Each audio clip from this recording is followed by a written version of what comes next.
Graça e paz, irmãos. Dando continuidade ao estudo que a gente estava fazendo, as partes dos capítulos 4 e 5 estão na primeira parte do vídeo, e por causa de um probleminha que aconteceu na gravação com o meu celular, os capítulos 6 e 7 eu vou fazer por aqui. Mas aquilo que nós conversamos lá é basicamente o que eu vou trazer aqui, só que de uma forma um pouco mais ampliada. Lá na igreja eu tive pouco tempo para tratar sobre esses dois capítulos, por isso aqui eu vou aproveitar para aprofundar eles um pouquinho mais.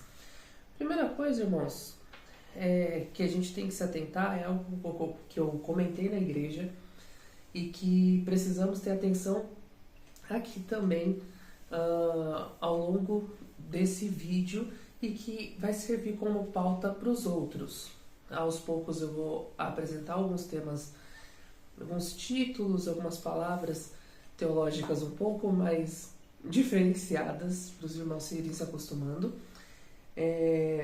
Só que alguns conceitos que provavelmente estão enraizados na cabeça dos irmãos, seja por outros momentos em que estiverem em outras igrejas, ou até mesmo pelo passado da nossa igreja, a 11ª mesmo, vão vir à tona agora.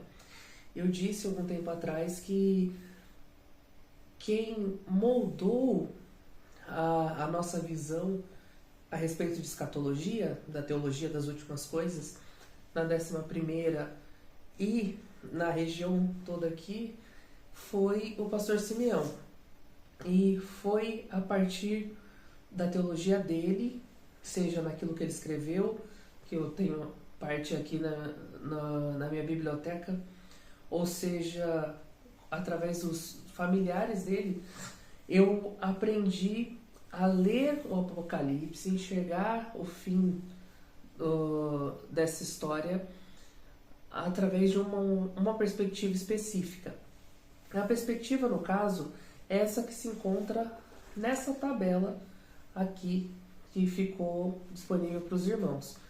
Percebam que essa tabela ela tem 4 colunas diferentes.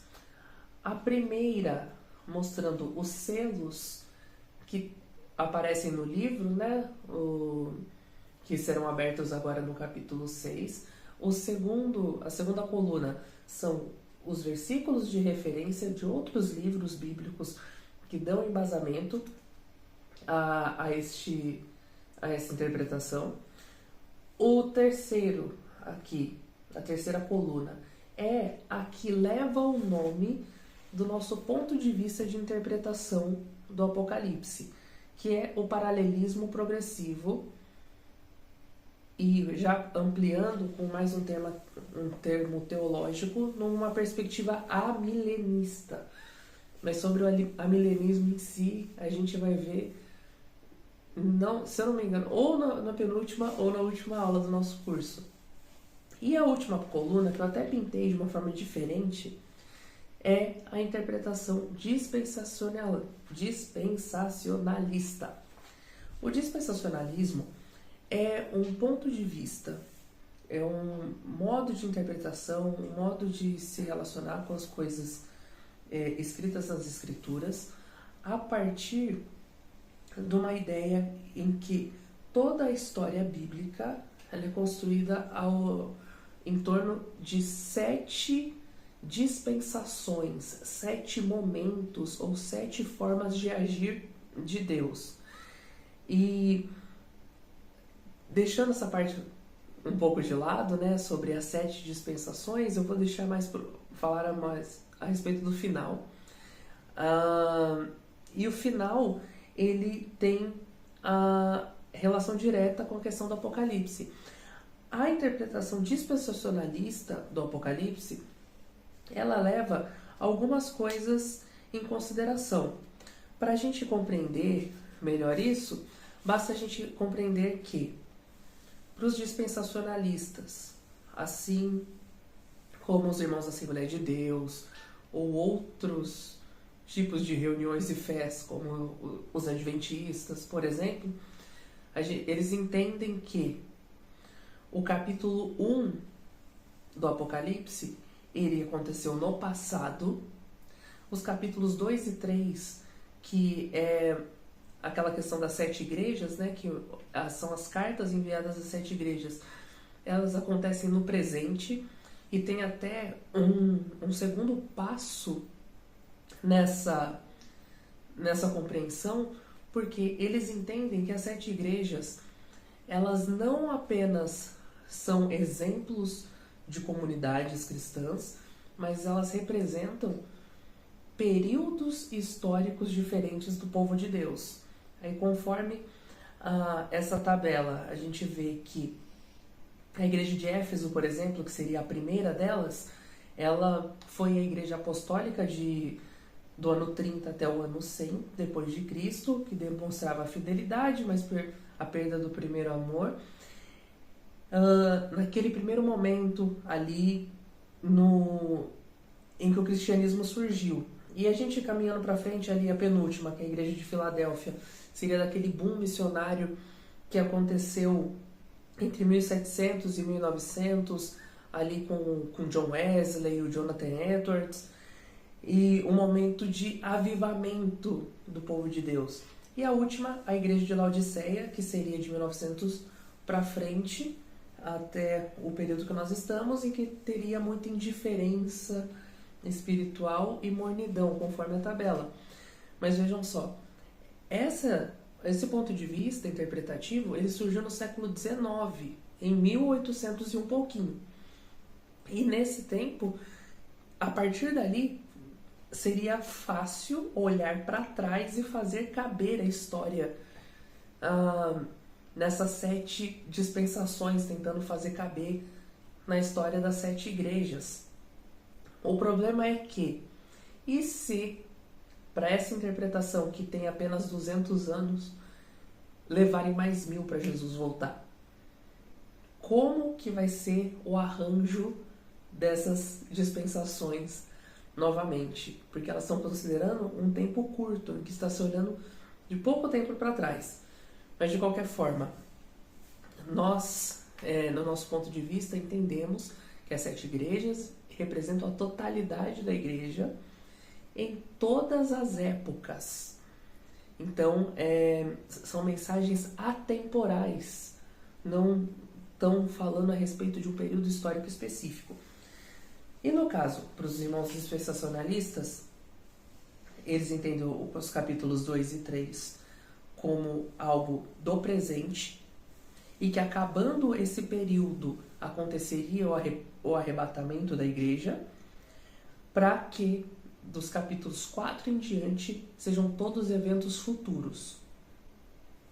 Acontece que, conforme nós vimos na primeira parte da aula, quando estudamos os capítulos 4 e 5 de Apocalipse, não se tratam de eventos do futuro, se tratam de eventos que aconteceram no passado. Por quê? A principal referência que a gente pode usar para isso é a respeito do reinado de Cristo Jesus. Jesus, antes da grande comissão, no versículo que eu mais tenho repetido para os irmãos, Mateus 28 e 18, ele diz que ele já tem autoridade sobre todo o mundo, né? Ele fala: toda autoridade me foi dada no céu e na terra, portanto, ide fazer discípulos de todas as nações. Então, ele diz ali, antes de subir aos céus, depois da sua ressurreição, que ele já tinha toda a autoridade como um rei sobre todo o mundo.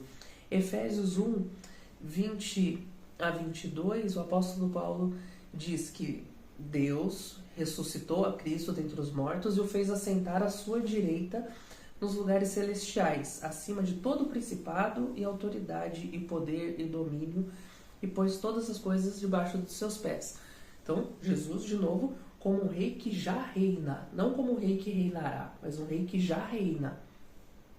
Atos 2, de 32 a 36, durante o discurso de Pedro, ele coloca Jesus também dessa maneira. No capítulo 7 de Atos, que é o texto do martírio de Estevão, antes daquele momento final em que ele seria apedrejado, ele diz que teve uma visão dos céus e viu Cristo em pé à direita de Deus Pai, ali o aguardando. Então, aquele ambiente do trono que nós comentamos, o ambiente central ali, Jesus já estava ali, presente depois da sua ascensão aos céus. E outros textos, Filipenses 2, de 9 a 11, 1 Coríntios 15, de 24 a 26, Hebreus 1, 3, que tem a parte final que diz assim: Jesus, depois de ter feito a purificação dos pecados, assentou-se à direita da majestade nas alturas. E Colossenses 1, 13, que coloca também o Jesus como um rei que já está reinando. Então, se Jesus já está reinando desde já, o reinado dele não é futuro, então a gente entende que aquilo que os capítulos 4 e 5 e consequentemente 6 e 7 escreveram são eventos passados, certo? Diferentemente daquilo que os nossos irmãos dispensacionalistas pensam, certo? Então, essa é a primeira coisa que eu tenho que falar a respeito disso. O nosso ponto de vista, ele está exposto na tabela, na terceira coluna, como paralelismo progressivo. Paralelismo progressivo é aquele ponto de vista que, como eu disse, se conta a mesma história através de ângulos diferentes, por perspectivas diferentes, cada hora dando um foco em algo diferente. Mas ainda assim, falando a respeito da mesma história, contando as mesmas... o mesmo plano geral, só que cada vez que é recontada com detalhes diferentes, certo? Uma outra forma da gente ver é com a imagem de uma espiral que vai se abrindo. Tendo aqui o ponto de partida e de término, a primeira espira dessa espiral ela é menorzinha, traz algumas informações. A segunda espira ela aumenta, trazendo mais, e assim por diante, até que se chegue à plenitude, à totalidade das informações necessárias para essa determinada história. Então, o que temos como ponto de partida antes de olharmos para essa tabela ou olharmos para o capítulo 6 em si, que é a abertura dos selos desse livro? Que eles se tratam de eventos relacionados diretamente com a presença de Jesus Cristo já morto e ressuscitado lá diante do trono de Deus. Ele tomou o livro das mãos de Deus Pai, da mão direita de Deus Pai, e a partir daí ele vai abrir esse livro. O que está nesse livro? É o que o capítulo 6 revela. Dando um pequeno spoiler, esse capítulo 6, ele demonstra que Jesus tem na sua mão o livro da história do mundo. E esse livro da história do mundo, não contando os eventos de tudo que aconteceu no passado, mas tudo o que acontece entre a primeira vinda de Jesus para frente, passando pela segunda vinda e já descrevendo aquilo que tem no porvir. Certo? Então, esse é o nosso ponto de partida. Agora, vamos observar essa situação. Lembrando que, quando se trata de falar desse livro em formato de rolo, com esses 7 selos, a gente pensa em algo assim. Enroladinho, um livro enroladinho aqui, com 7 selos diferentes. E cada vez que Jesus abre um dos selos, parte da história é revelada e algo acontece, até que ele complete a abertura, abrindo o 7º selo, deixando toda a história já com a sua atividade completa. Então, vejamos o que tem aí no capítulo 6. Primeiramente, na abertura do selo aqui, o primeiro selo que a gente tem no capítulo 6, tá aí nos versículos 1 e 2. Eu vou pedir que os irmãos que estão assistindo façam o seguinte: eu não pretendo ler todos os selos aqui, todos os versículos, mas eu vou falando quais versículos que eu vou olhar, aí os irmãos observam na Bíblia aquilo que está dizendo, Tem as explicações aqui na tabela, mas eu vou trazer algumas coisas diferentes também. Mas eu não vou ler os versículos, só de alguns selos eu vou ler, mas não vai ser de todos. Então, eu vou falar os versículos que eu vou ler e já vou direto para a explicação. Aí os irmãos pausam, façam a leitura dos versículos rapidinho e seguem com o vídeo. Então, o primeiro selo, aqui, só para efeito de compreensão, vamos ler o primeiro selo e depois a gente vai pular alguns. Capítulo 6, versículos 1 e 2. Vi quando o Cordeiro, então esse sempre vai ser o ponto de partida, é Jesus abrindo os selos, ou seja, tudo que acontece na história da humanidade daí para frente é Jesus quem permite que aconteça. Então vejam só.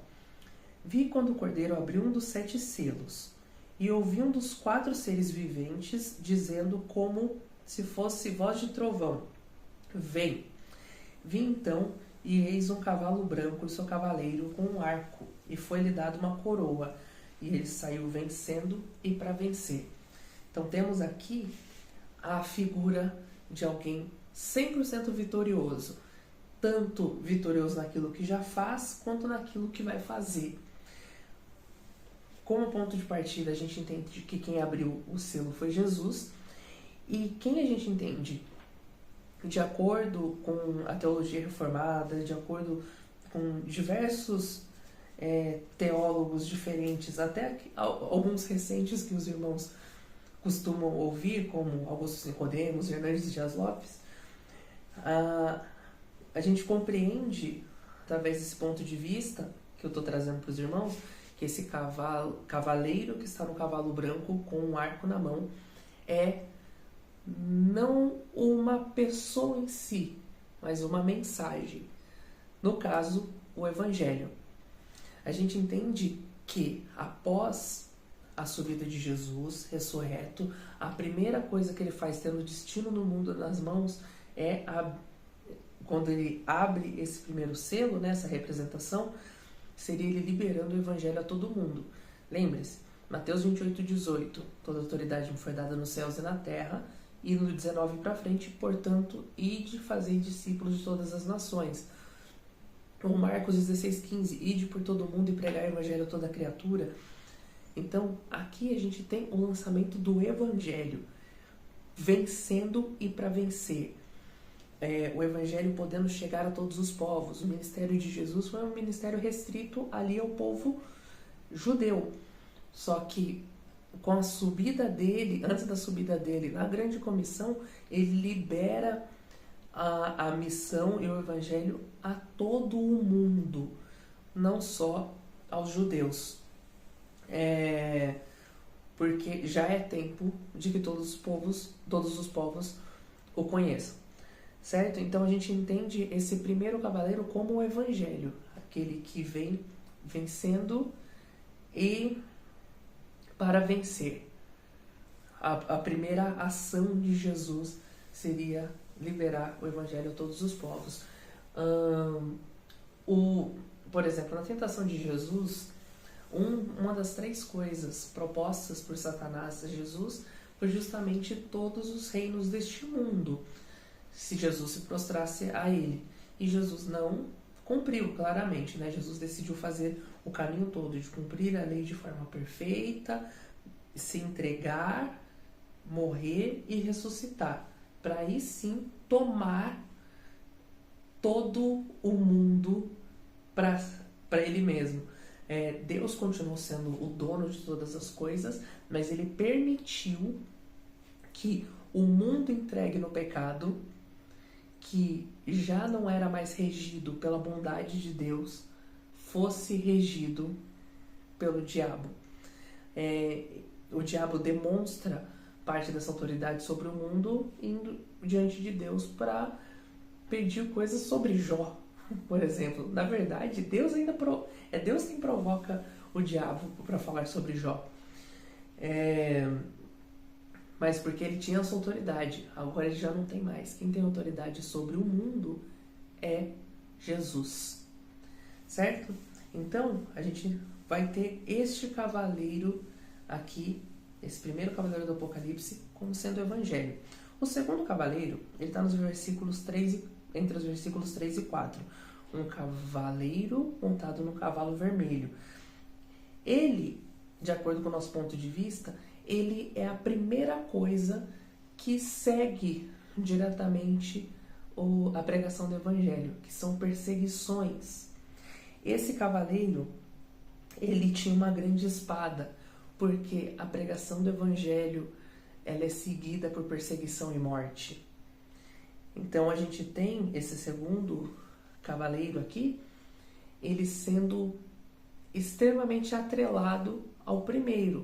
O primeiro vencendo e para vencer, e sendo o evangelho, e o segundo trazendo a discórdia entre a humanidade, trazendo a divisão entre a humanidade, fazendo uns matarem os outros. Por causa do quê? Daquilo que aconteceu por conta do primeiro cavaleiro. Certo? O terceiro cavaleiro é um cavaleiro montado num cavalo preto. Ele é um dos mais complexos para a gente lidar, porque ele traz algumas mensagens junto no versículo aqui, ó. No próprio versículo 5 fala que ele vem carregando uma balança na mão. E no versículo 6, que eu vou ler, diz assim, ó: e ouvi uma voz, como que voz no meio dos 4 seres viventes, dizendo: uma medida de trigo por 1 denário, 3 medidas de cevada por 1 denário, e não danifiques o azeite e o vinho. Antes de eu explicar o que se trata, vejam só uma coisa, ó, uma medida de trigo por 1 denário. Nessa época em que esse livro foi escrito, para os leitores originais, uma medida, 1 denário, que é um dia de trabalho, então se os irmãos pensarem assim, pensem nos salários que tem, dividam pelo número de dias no mês e assim, esse resultado seria uma representação desse 1 denário, certo?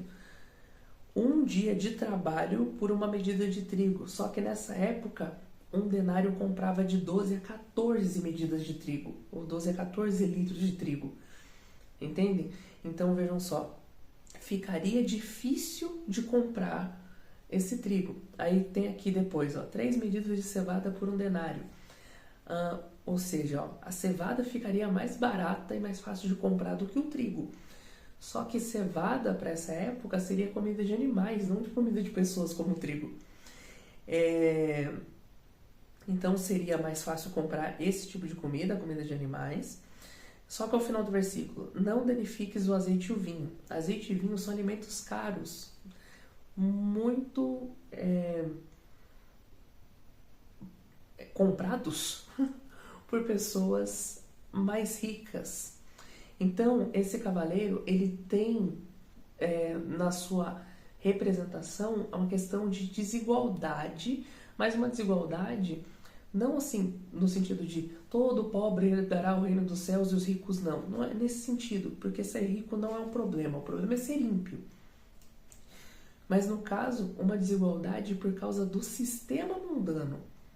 Porque depois da pregação do evangelho e além das perseguições que levam à morte, as pessoas teriam dificuldade também de comprar e vender por serem consideradas cristãs. Pessoas que não se curvam ao imperador, por exemplo, que acontecia na época, ou pessoas que não se curvam a esse sistema anticristão, certo? Então as pessoas que não se renderem ao mundanismo, elas terão dificuldade até para adquirir aquilo que for básico para a sobrevivência. Então a gente tem esses primeiros 3 cavaleiros. O quarto cavaleiro, que ele aparece na abertura do 4º selo, versículos 7 e 8, ele vem num cavalo amarelo, né? Carrega... ele é chamado de morte e o inferno estava seguindo. O inferno, que é uma palavra que significa sepultura, o mundo dos mortos. Ou seja, uma coisa é consequência da outra. Onde a morte vai, a sepultura segue, né? Uma coisa é consequência da outra. É para aumentar a intensidade dessa mensagem. Para esse cavaleiro, foi dada autoridade sobre a quarta parte da terra para matar a espada, a fome, a mortandade por meio das feras da terra. Matar a espada significa matar por meio de guerras. Matar pela fome seria de forma direta mesmo. A fome dessa vez, no cavaleiro anterior seria de forma indireta, pela dificuldade de comprar, mas aqui de uma forma um pouco mais agressiva, e não se restringindo só aos cristãos. A mortandade, que está na minha versão aqui, é a mesma coisa que doença, praga, que, se a gente for contextualizar para hoje em dia, seria o caso de pandemia, por exemplo, né? Epidemias e pandemias que atingem com morte um grande número de pessoas. E por meio das feras da terra é algo que acontecia nessa época que o texto foi escrito, por exemplo. Pessoas eram levadas aos coliseus e eram atacadas por feras, despedaçadas e atacadas pelo prazer de quem assistia. Então, aqui, dessa vez, no quarto selo que revela esse quarto cavaleiro, a terra toda foi afetada, não só aqueles por quem para onde a pregação do evangelho atingiu, como na pregação de Jesus em Mateus 24, né? O amor de muitos se esfriará, que Jesus ainda disse que haveriam guerras e rumores de guerras, e todas essas coisas iriam se intensificando. Então, esses 4 selos abertos e os seus efeitos são efeitos que a gente já viu, são efeitos que o povo dessa época já via, algo que já acontece.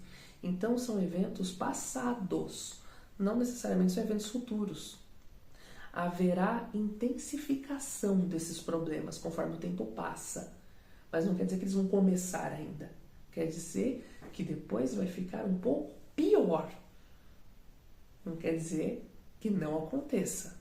Se a gente jogar tudo no modo futurista de ver, essas coisas ainda começarão a acontecer. Mas não, elas já acontecem. Certo? O 5º selo é um que eu preciso analisar com os irmãos com um pouco mais de calma. Porque assim, quando Jesus abriu o 5º selo, ou seja, já tinha liberado os outros 4, o evangelho, a perseguição, ou seja, Jesus abriu todos eles. Tudo está dentro do controle de Jesus. Se a gente observar no 4º selo, por exemplo, fala que só foi dado ao 4º cavaleiro a 4ª parte da terra, ou seja, um conjunto de pessoas, 25% das pessoas, sabe? Não tão, o Apocalipse não trabalha com números exatos, tá? Então, é um conjunto limitado de pessoas, porque o Cordeiro limitou. Então, a morte não vai até onde ela quiser, ela vai até onde Cristo deixa ir, certo? A guerra, a doença, todas essas coisas só vão até o limite que Deus permite. E aqui ele está no controle de todas as coisas. No 5º selo, que vai dos versículos 9, 10 e 11, a gente percebe uma coisa. O que a gente nota aqui é que esse selo ele tem relação com os mártires da igreja. Olha só o versículo 9. Ó. Quando ele abriu o 5º selo, vi é João, tá? Vi debaixo do altar as almas daqueles que tinham sido mortos por causa da palavra de Deus e por causa do testemunho que sustentavam. Ou seja, os mártires mesmo, mortos por causa da palavra de Deus. 10. Clamaram em grande voz: até quando, ó soberano Senhor, santo e verdadeiro, não julgas nem vingas o nosso sangue dos que habitam sobre a terra? Então, a gente sabe que, com base nas próprias escrituras, a vingança pertence ao Senhor. O aplicar a justiça é algo que pertence ao Senhor, não pertence aos homens. E aqui eles estão clamando por essa justiça. Eles estão fazendo aquilo que aparece lá no Sermão do Monte. Eles têm fome e sede de justiça. E o próprio Sermão do Monte diz que eles serão fartos, eles serão saciados. Então aqui eles estão fazendo esse clamor, eles morreram por causa do Evangelho, estão clamando. Até quando que vai acontecer de pessoas morrerem por causa do Evangelho? E a resposta vem no versículo 11, que diz assim: Então, a cada um deles foi dada uma vestidura branca. A vestidura branca representa a glorificação, representa já estar totalmente transformado. E lhes disseram que repousassem ainda por pouco tempo, não no sentido de ficarem dormindo, mas no sentido de aguardarem, até que também se completasse o número dos seus conservos, e seus irmãos que iam morrer ou que iam ser mortos, como igualmente eles foram. Então, aqui, esse quinto selo, ele só vai finalizar o seu cumprimento quando o último mártir, a última pessoa cristã, morrer pelo testemunho de Jesus Cristo. Aí sim, esse selo estará completo. Até agora, não chegamos a esse ponto. Não chegamos até a última pessoa morrer por causa de Cristo. Mas, conforme o tempo passa, mais e mais a gente vê isso acontecer. A gente viu no Império Romano isso acontecendo. A gente viu a Inquisição nos períodos, ali, principalmente após a Reforma. A Inquisição existia antes da Reforma Protestante, ela voltou depois da Reforma Protestante para buscar os hereges do protestantismo. Nós vimos com ideologias totalitárias, por exemplo, o nazismo, o fascismo, o comunismo, todos esses são braços dos tempos que vão atrás desses mártires que morrerão por causa do Evangelho, certo? Então, até que o último deles seja morto, esse selo não vai ser completado para que o sexto selo seja aberto. Eu compreendo que até o quarto selo já está plenamente aberto. O quinto selo, a ação dele está em curso. E agora a gente vai ver o que acontece no sexto. O sexto selo é onde a gente vê futuro.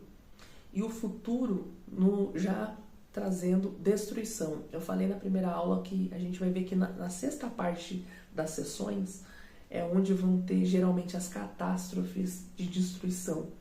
Então vejam só o que acontece aqui no sexto selo. Esse eu preciso ler. Versículo 12. Vi quando o cordeiro abriu o sexto selo e sobreveio grande terremoto. O sol se tornou negro como saco de crina, a lua toda como sangue, as estrelas do céu caíram pela terra como figueira quando abalada por vento forte deixa cair os seus figos verdes. E o céu recolheu-se como um pergaminho quando se enrola. Então todos os montes e ilhas foram movidos do seu lugar. O que isso significa? Isso significa que a criação entrou em caos, começou a apresentar aquilo que ela não apresenta normalmente. Montanhas que ficam fixas saíram do lugar, mas tudo isso no sentido de a criação que, de acordo com Romanos 8, aguardava e aguarda atualmente ardentemente pela redenção dada por Cristo Jesus, começou o seu momento de transformação. Em outras palavras, de uma forma bem clara, aqui o sexto selo começa o fim do mundo. As destruições, a criação mesmo começa a ser modificada, ser destruída para ser renovada. E a partir do versículo 15 a gente vê 6 classes de pessoas, na ordem de uma pirâmide social mesmo, do mais importante para o mais baixo. Então vejam só, versículo 15. Os reis da terra, os grandes, os comandantes, os ricos, os poderosos e todo escravo e todo livre. Escravo e livre estando ali no mesmo lugar, na mesma camada. Ou seja, todo tipo de gente se esconderam nas cavernas e nos penhascos dos montes e disseram aos montes e aos rochedos: caiam sobre nós, escondei-nos da face daquele que se assenta no trono e da ira do cordeiro, porque chegou o grande dia da ira deles. E quem poderá suster-se? Quem poderá aguentar isso? Esses 6 grupos aqui, essa totalidade de pessoas ímpias, eles estão no momento da destruição do mundo. Eles estão, se o mundo vai ser destruído, eles também serão. É o momento de destruição deles. E percebam que a atitude deles não é a atitude de se arrepender diante de Deus. É a atitude de tentar se esconder, como Adão e Eva fizeram no jardim depois de terem pecado. Eles estavam tentando se esconder da ira de Deus. Mas não dá para se esconder da ira de Deus. Assim como Adão e Eva não conseguiram se esconder de Deus. Certo? Então, eles não demonstraram arrependimento e tentaram e pediam, clamavam para morrer antes de sentirem os efeitos da ira de Deus e do Cordeiro. Aí vem a pergunta no final do versículo 17: quem poderá suster-se? E a resposta vem no capítulo 7. O capítulo 7, ele apresenta algo que não estava aparecendo aqui no capítulo 6. Nesse momento de destruição da terra, cadê os santos? Cadê o povo de Deus? Aqui o texto divide, vamos aproveitar a divisão que as Bíblias têm, em 2 partes. A primeira parte está nos versículos de 1 a 8 e fala dos 144 mil. Quem são esses 144 mil? Uma pergunta que recebemos enquanto estava preparando essa aula. Então vejam só. Primeira coisa, vejam só, no capítulo 7. Vamos ler juntos. Depois disso, vi 4 anjos em pé nos 4 cantos da terra, conservando seguros os 4 ventos da terra, para que nenhum vento soprasse sobre a terra, sobre o mar e sobre árvore alguma. Ou seja, 4 anjos nos 4 pontos cardeais mesmo, ou seja, pegando todos os lados do mundo, segurando os ventos que poderiam destruir o mundo. Aguardando o momento de fazer isso, de liberar essa destruição. Então vejam só, versículo 2. Vi outro anjo que subia do nascente do sol, tendo o selo do Deus vivo, e clamou em grande voz aos 4 anjos, aqueles aos quais fora dado fazer dano à terra e ao mar, dizendo: não danifiqueis nem a terra, nem o mar, nem as árvores, até selarmos na fronte os servos de Deus. Ou seja, a destruição do mundo não viria a acontecer até que todos os filhos de Deus fossem selados, marcados para serem preservados. O selo que a gente tem, de acordo com Efésios 1, 13 e 14, é o Espírito Santo. E a gente só tem o Espírito Santo nas nossas vidas depois de sermos salvos por Cristo Jesus. Depois de nos entregarmos a Cristo Jesus, tomarmos a nossa cruz e seguirmos a Ele. Aí sim, o Espírito Santo começa a habitar em nós. Então, a marca aqui que está falando, que seria a condição para que a destruição viesse a acontecer, é até o último cristão ser manifestado. Então, se a gente tem no 5º selo o último mártir morrer, dessa vez todos os cristãos serem alcançados pelo Evangelho e se converterem, serem convertidos a Cristo Jesus. Certo? Então, esse é o selo. Então, onde tiver esse selo, a pessoa selada, marcada, não passaria pela destruição. E eu coloquei aí no texto dos irmãos exemplos disso. Ezequiel 9, 4 a 6. Tem uma marca em que o povo teve que usar para não ser destruída. Êxodo 13, que é a última praga do Egito, em que os batentes das portas foram marcados com sangue e por isso o anjo da morte não entrou e levou os primogênitos.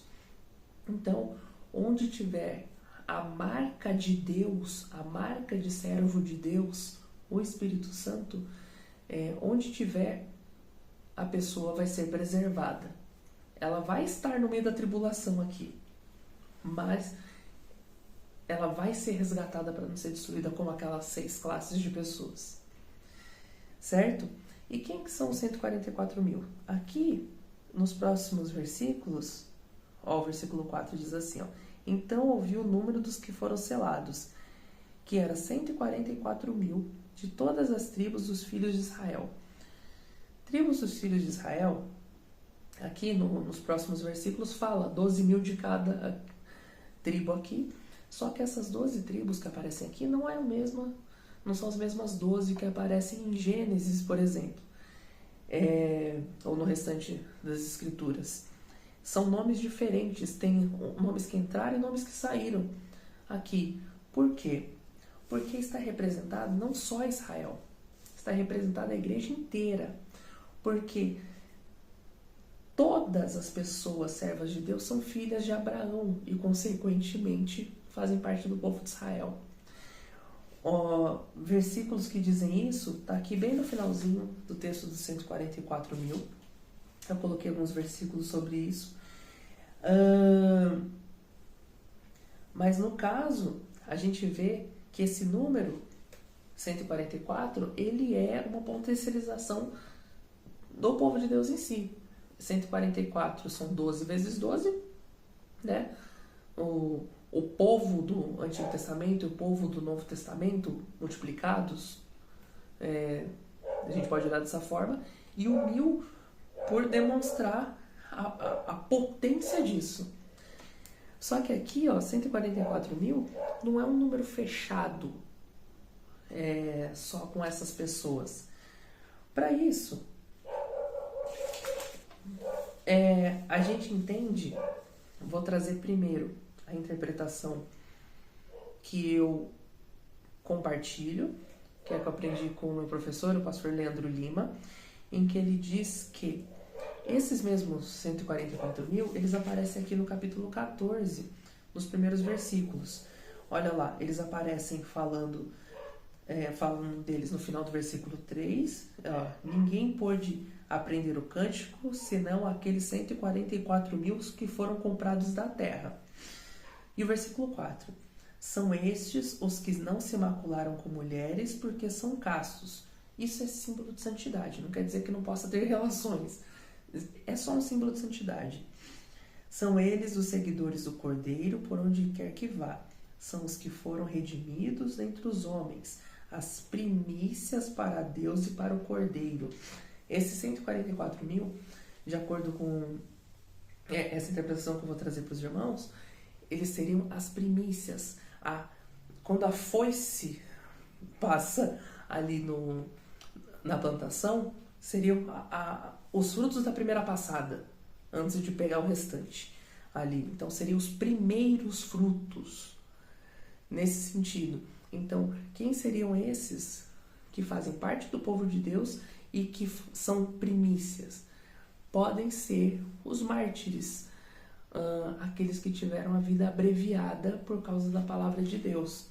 Então, eles já rapidamente ali, aparecendo primeiro, eles sendo preservados ali, e a partir do versículo 9 para frente, a gente vê uma grande multidão que não se podia numerar. Perceba que esse primeiro grupo se podia numerar, 144 mil, ou seja, um grupo menor. E do 9 para frente, uma grande multidão que não se podia numerar. Todos eles, tanto o primeiro grupo quanto o segundo, com as mesmas características. Vestes brancas, representando a transformação, a glorificação. Só que olha no versículo 9 que fala dessa grande multidão que não se podia numerar. Ó. Depois dessas coisas, vi grande multidão que ninguém podia enumerar, de todas as nações, tribos, povos e línguas. Número 4 representa a criação. Então, de toda a criação, de todo o mundo, haviam pessoas ali da multidão dos salvos. Então, não só judeus, não só, gregos, pessoas de todo o mundo. Nós brasileiros, que somos a mistura de indígenas com portugueses e africanos, fomos alcançados também por essa palavra e somos parte dessa multidão que não se pode enumerar aqui. E todos nós sendo parte desse povo aqui do Cordeiro. Os 144 mil, antes de eu finalizar aqui, ele traz significados diferentes dependendo do ponto de vista. No nosso ponto de vista milenista, ele seria simbolizado pela igreja toda, como eu falei. Para os dispensacionalistas, que eu estava explicando no início, seriam judeus, porque no ponto de vista dispensacionalista, antes da abertura dos selos, para os dispensacionalistas, não é o ponto de vista que eu estou defendendo, a igreja seria arrebatada e aqui na terra ficaria os ímpios e os judeus. E os judeus seriam despertados e cuidados por Deus. E esses judeus, eles pregariam o evangelho a todo o mundo, para daí ter uma segunda leva de salvação. Esse é o ponto de vista dispensacionalista. Os 144 mil sendo os judeus. 12 mil de cada tribo, praticamente de forma literal. Que não é o ponto de vista que a gente está defendendo. E tem um outro que seria das Testemunhas de Jeová, que dizem que são 144 mil literais, e esses 144 mil pessoas que estarão no governo juntamente com Jeová nos céus, governando e reinando sobre a criação. Quando aprendi sobre isso, né, com uma aula de muitos anos atrás, coisa de 10 anos atrás, as Testemunhas de Jeová eram um grupo de 3 milhões de pessoas. Eu não busquei os números atualizados agora, mas vejam só, de 3 milhões 144, então quem que vai? Então é complicado colocar de forma literal. Não confirmando que os Testemunhas de Jeová estarão lá, né? Porque tem outras questões a respeito deles. Mas no nosso ponto de vista que estamos defendendo aqui, os 144 mil são parte da igreja, as primícias, ou seja, os primeiros ali, os primeiros levados, e depois aparece todos os outros que morreram de formas naturais. O tempo passou e a pessoa morreu. Agora, olha só. Agora a gente precisa ir para os versículos finais. Ó. Há aqui no versículo 10 e 12 canções glorificando a Deus. Depois, um ancião pergunta para João, quem que é essa turma? Né? De uma forma bem informal, quem que é essa turma? João falou que não sabia e o ancião mesmo respondeu, olha ali no versículo 14.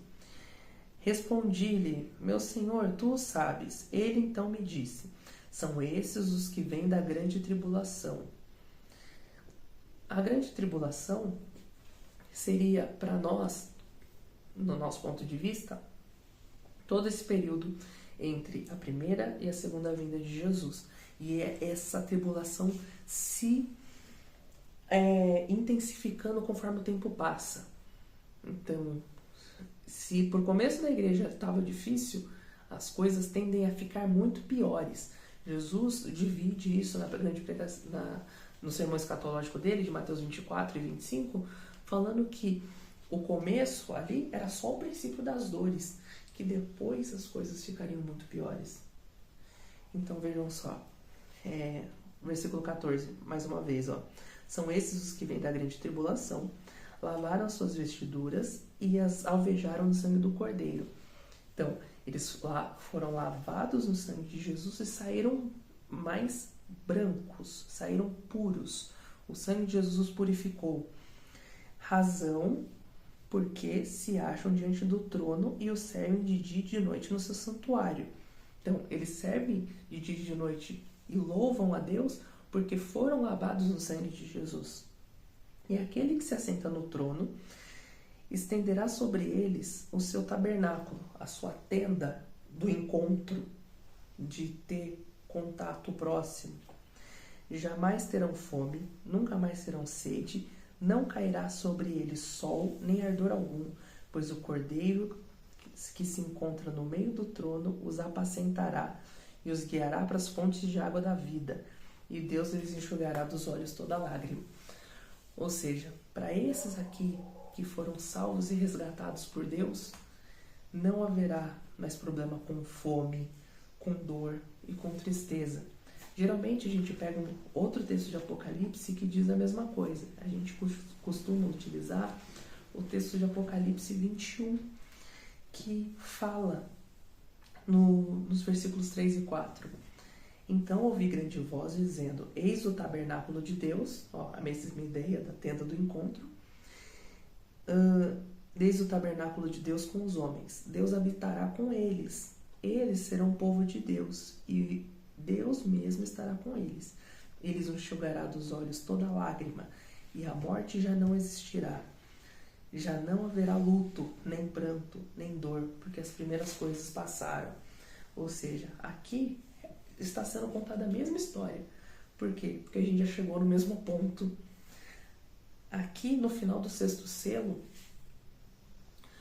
os ímpios foram destruídos, a terra passou pelo seu processo de mudança, e os salvos aqui, lhes foi prometido viver com Deus plenamente todos os dias. E para finalizar, vem a abertura do 7º selo, que está lá no capítulo 8, versículo 1, que diz assim: quando o Cordeiro abriu o 7º selo, ou seja, 7 é plenitude, né? Totalidade, completude. Quando o Cordeiro terminou, completou o seu trabalho de abrir todos eles, houve silêncio no céu. Presta atenção, não houve silêncio no céu. No 5º selo, os mártires clamavam por justiça em grande voz. E eles estavam fazendo silêncio no 7º. Já não tinha mais motivo para eles ficarem clamando em grande voz, por causa daquilo que eles sofreram, porque a justiça que eles clamavam foi feita.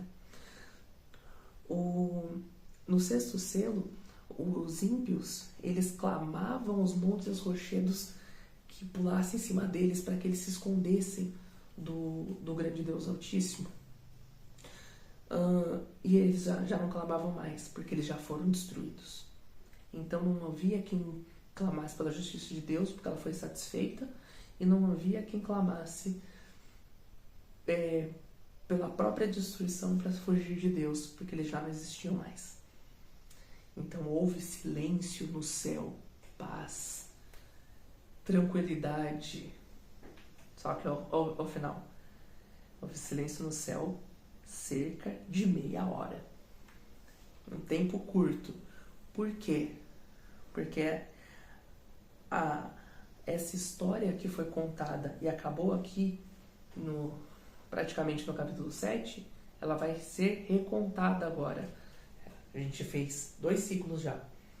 De 1 a 3, fizemos de 4 a 7, trazendo mais informações, e agora vai recomeçar a partir do capítulo 8. Então, por que teve silêncio por só meia hora? Porque essa mensagem é urgente, ela precisa ser contada de novo, ela precisa ser compreendida logo. Então, o silêncio durou pouco tempo aqui, mas só pela urgência da recontagem dela, para trazer mais detalhes logo sobre isso. Mas percebam que nesses capítulos de 4 a 7, parte 1 e parte 2 da aula, foi contada a história da redenção completa e a gente viu o fim do mundo já. E a promessa de estarmos com Deus e Deus habitando conosco numa realidade em que Ele nos guiará às fontes de água viva e enxugará dos nossos olhos toda lágrima. Então é isso que é prometido a nós, enquanto cristãos. Viver uma vida plena e eterna juntamente com esse Deus que tem o controle do mundo nas mãos e que no momento certo, no momento em que Ele desejar e Ele entender que o último mártir foi morto e o último cristão foi selado, quando ele voltar, nós viveremos uma realidade completamente diferente com ele. Seremos salvos da tribulação, da grande tribulação, do intensificar da grande tribulação. Por tribulações passaremos. A perseguição está lá no selo número 2. Dificuldades por não viver no mundanismo está lá no selo número 3. Mortes por guerra, doença, essas coisas todas estão no selo número 4. A gente pode ser mártir como no selo número 5. Mas a destruição que os ímpios passaram no selo número 6, nós que estamos em Cristo Jesus não passaremos. Seremos preservados, seja como esses 144 mil ou como essa grande multidão, desde que nós sejamos lavados no sangue do Cordeiro e assim tenhamos as nossas vestes brancas, representando a nossa santidade para estarmos diante do trono do Rei. Certo, irmãos? Então, qualquer dúvida ou comentário, o grupo vai ficar aberto para os irmãos mandarem. Eu percebi que eu estava gravando olhando para outro lado aqui no suporte, mas espero que os irmãos entendam. Eu estou gravando isso meia-noite. Mas eu espero que tenha dado tudo certo e que os irmãos tenham compreendido essa mensagem. Naquilo que os irmãos precisarem, estou completamente à disposição e nos vemos nas próximas aulas e eu vou mandar no grupo os próximos capítulos que nós leremos. Provavelmente de 8 a 11, mas eu preciso conferir. Lá no texto da aula número 1 tem todas as sessões, vejam o que está na sessão número 3, são aqueles capítulos. Deus os abençoe e fiquem com Deus.